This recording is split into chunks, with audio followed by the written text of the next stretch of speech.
Assalamualaikum warahmatullahi wabarakatuh. Salam budaya, rahayu ya. Jadi untuk pembahasan kali ini saya akan membahas seputar tentang sesajen ya. Sesajen atau sesaji ya. Jadi biasanya orang-orang yang membuat sesajen itu adalah orang Jawa dan Bali. Mungkin juga di daerah di Nusantara ini mungkin juga masih banyak orang yang membuat sesajen. Jadi banyak sekali ya sesajen-sesajen yang ada di Nusantara atau khususnya yang ada di Pulau Jawa. Bagi orang Jawa itu sesajen itu adalah salah satu bukti bahwa kita mensyukuri alam. Contoh yang pertama itu adalah sesajen ketika mau panen padi atau petik atau memetik padi atau metik padi seperti itu ya.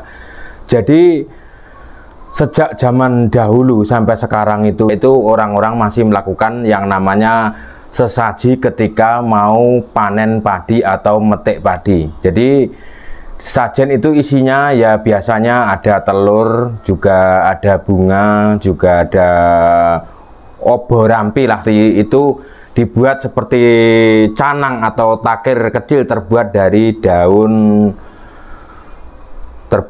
daun pisang seperti itu. Mungkin di tempat lain juga beda-beda, ada yang terbuat dari janur, juga ada yang terbuat dari pelepah pisang, juga ada yang terbuat ditaruh di atas lemper seperti itu ya. Jadi tujuannya membuat sesaji itu di situ akan berdoa ya, menurut kepercayaan orang Jawa. Jadi intinya tujuannya ketika panennya hasilnya bagus, di situ akan membuat sesaji, intinya berdoa atau terima kasih kepada Tuhan Yang Maha Esa atau terima kasih kepada alam karena sudah diberikan keberkahan atau kenikmatan karena hasil padi pada waktu itu melimpah seperti itu. Jadi tata cara mengucapkan rasa puja dan puji dan syukur kepada Tuhan Yang Maha Esa seperti itu tata cara sejak zaman dulu ya. Mungkin sebagian orang yang sudah taat beragama banget itu akan mengatakan musyrik seperti itu ya. Jadi sebenarnya itu tidak musyrik ya, karena tujuannya berterima kasih kepada alam. Dan sesajen itu bukan untuk dikasihkan kepada setan atau makhluk halus yang tidak kelihatan. Sesajen itu kemudian juga diambil biasanya ketika mau panen padi itu, ketika mau petik padi, mau ada orang bawa sajen, biasanya itu ada anak-anak kecil ikut di belakangnya, dan di situ kemudian setelah selesai berdoa itu menurut kepercayaan Jawa itu sesajen itu seperti telur dan lain-lainnya itu diambili oleh anak-anak kecil tersebut atau orang dewasa, atau yang pengen mau ngambil itu dipersilahkan ya, tidak apa-apa seperti itu ya. Ada yang sebagian masih membakar dupa dan sebagian lagi sudah tidak memakai dupa atau kemenyan seperti itu ya. Jadi masalah perdebatan masalah sesajen atau bakar kemenyan itu sudah diperdebatkan sejak di zaman para wali dulu ya, ketika terjadi sebuah perdebatan antara Sunan Kalijogo bersama dengan Sunan Kudus memperdebatkan tentang pembakaran kemenyan ya, atau yang disebut tujuannya Sunan Kalijaga adalah membakar kemenyan itu adalah hanya sekedar untuk wangi-wangian seperti itu. Tapi sunan-sunan yang lain menolak karena dianggap itu musyrik membakar kemenyan ya, seperti itu ya. Jadi sebenarnya itu zaman sekarang itu saya sudah tidak kaget lagi ya, seperti itu banyak sekali orang membakar wangi-wangian berbentuk dupa atau kemenyan dan lain-lain dan sejenisnya. Itu tidak jauh dengan minyak-minyak wangi itu, cuman bedanya dibakar sama dioleskan seperti itu.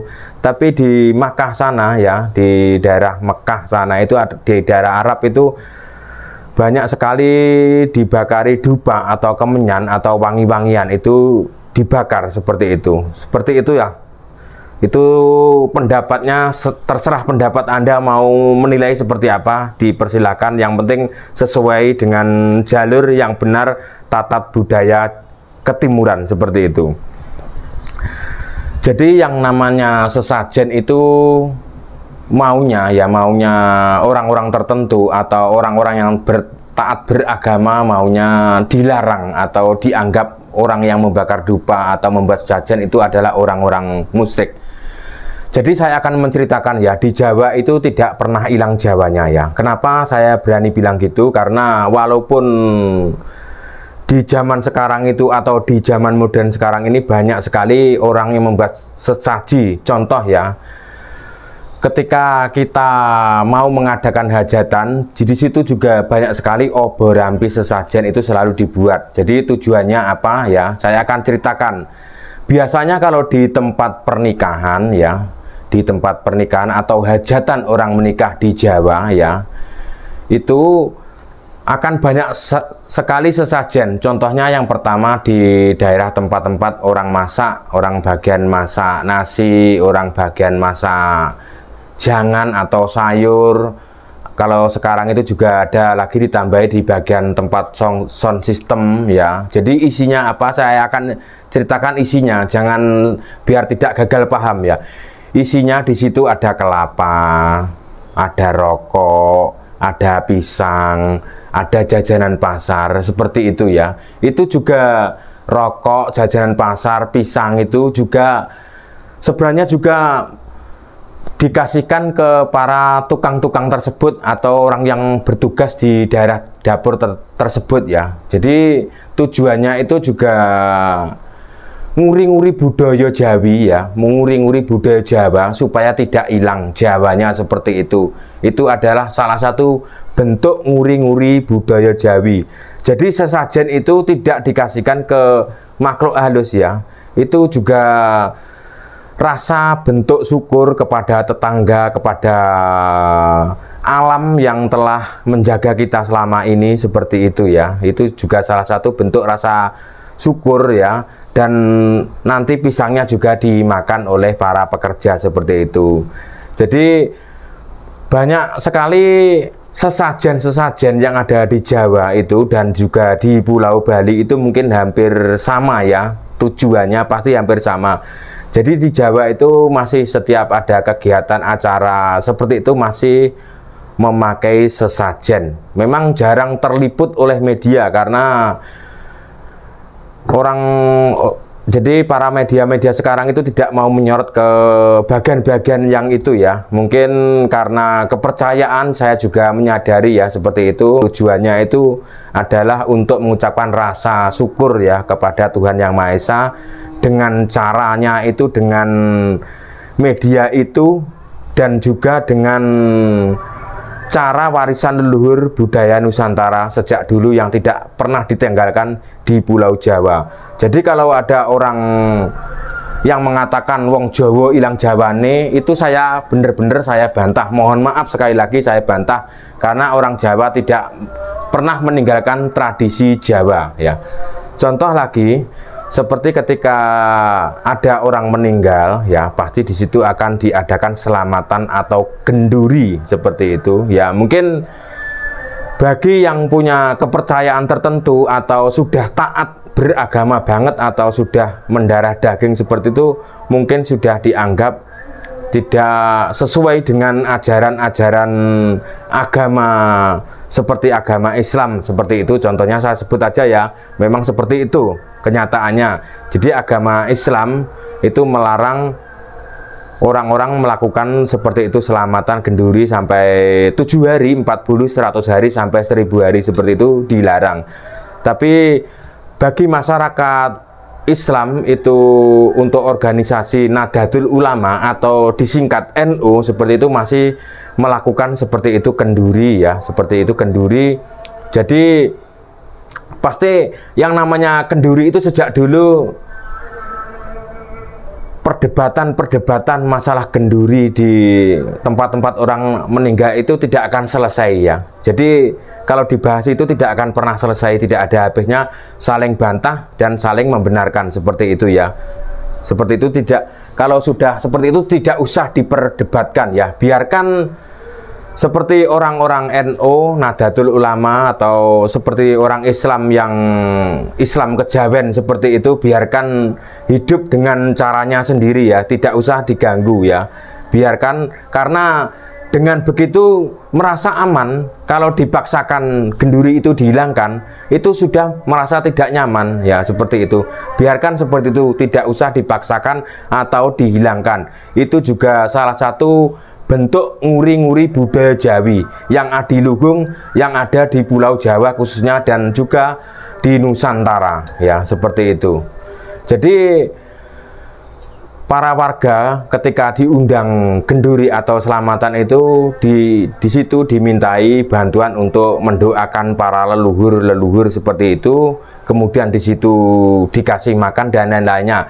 Jadi yang diperdebatkan itu katanya itu yang sering sekali saya nonton di video itu diperdebatkan, jika itu orang muslim itu tidak punya apa-apa nanti akan merasa membebani, ya. Jadi masalah genduri itu sesuai dengan kemampuannya masing-masing, tidak dipaksakan harus mewah.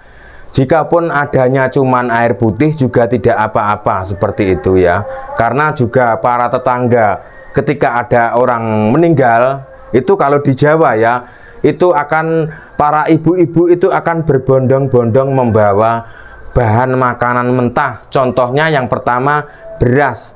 Jadi tujuannya supaya meringankan beban kepada orang yang sedang berduka. Seperti itu. Mungkin kalau di luar Jawa tidak ada tradisi seperti itu. Jadi kelihatannya ketika ada orang meninggal, ketika orangnya, mohon maaf banget, ketika orangnya tidak punya nanti akan selamatan, akan merasa terbebani. Ketika yasinan selama 7 hari terbebani. Jadi lingkungan sekitar atau warga-warga itu satu kampung itu juga akan urunan ikut membantu semampunya, walaupun beras 2 gelas. Kembali lagi ke masalah sesajen, ya, biar agak komplit ya video saya ini. Kembali ke sesajen. Jadi banyak orang protes itu pohon dikasih sesajen dan disembah-sembah. Ya, saya juga akan menjelaskan sesuai kemampuan saya sebagai saya orang Jawa atau keturunan Jawa asli. Saya bukan ketampuran orang bangsa luar negeri seperti itu, ya. Saya asli keturunan orang bangsa Indonesia atau orang Nusantara seperti itu. Jadi yang namanya kita ada yang membuat sesajen, membakar dupa, ya. Di situ ke salah satu biasanya ada pohon besar di pinggir desa, ya. Di situ biasanya tempat itu adalah tempat di mana pertama kali di situ dibentuklah sebuah istilahnya pembentukan kampung atau babat desa.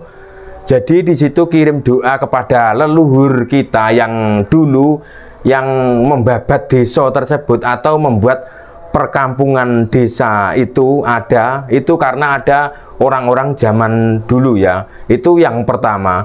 Dan yang kedua, ada lagi yang membuat sesajen di tempat-tempat sepi atau di daerah pegunungan. Itu tergantung tujuannya. Kalau versi saya itu tergantung tujuannya. Yang versi melenceng yang tidak ditiru adalah versi mencari nomor togel. Itu tidak diperbolehkan juga bagi orang Jawa, itu juga tidak diperbolehkan. Atau di situ mencari pesugihan, minta-minta, seperti itu juga tidak diperbolehkan oleh orang Jawa sendiri, ya. Jadi kalau yang benar menurut saya, ya, itu yang benar adalah mengucapkan rasa syukur, ya, karena sudah diberi kenikmatan oleh alam sama Tuhan Yang Maha Esa, ya, seperti itu. Karena pohon itu adalah sumber kehidupan. Itu jika di Jawa ini tidak ada pohon, tinggal pasir semua, seperti di daerah padang pasir, akan gersang, tidak enak, akan terasa panas. Kita akan ikut-ikutan pakai jubah karena debu seperti itu. Karena di sini ini di Pulau Jawa ini adalah tanah surga, makanya kita wajib bersyukur, ya. Kita itu tinggal di tanah surga, ya, seperti itu. Boleh percaya, boleh tidak. Karena sesuatu kehendak atau sesuatu itu tidak usah dipaksa-paksakan, ya, tidak usah dihilang-hilangkan. Biarkan orang Jawa menjalani kehidupan sebagai orang Jawa dengan tata caranya orang Jawa, karena dengan seperti itu orang Jawa merasa bahagia. Kalau tidak melakukan seperti itu tidak akan merasa bahagia. Ibaratnya kalau orang makan itu akan terasa hampar seperti itu ya. Mungkin cukup sekian dulu konten saya kali ini. Jika ada salah kata yang menyinggung perasaan panjenengan, atau salah menyebut, atau salah menafsirkan, salah membuat filosofi, atau salah menerjemahkan kata-kata saya, mohon maaf yang sebesar-besarnya.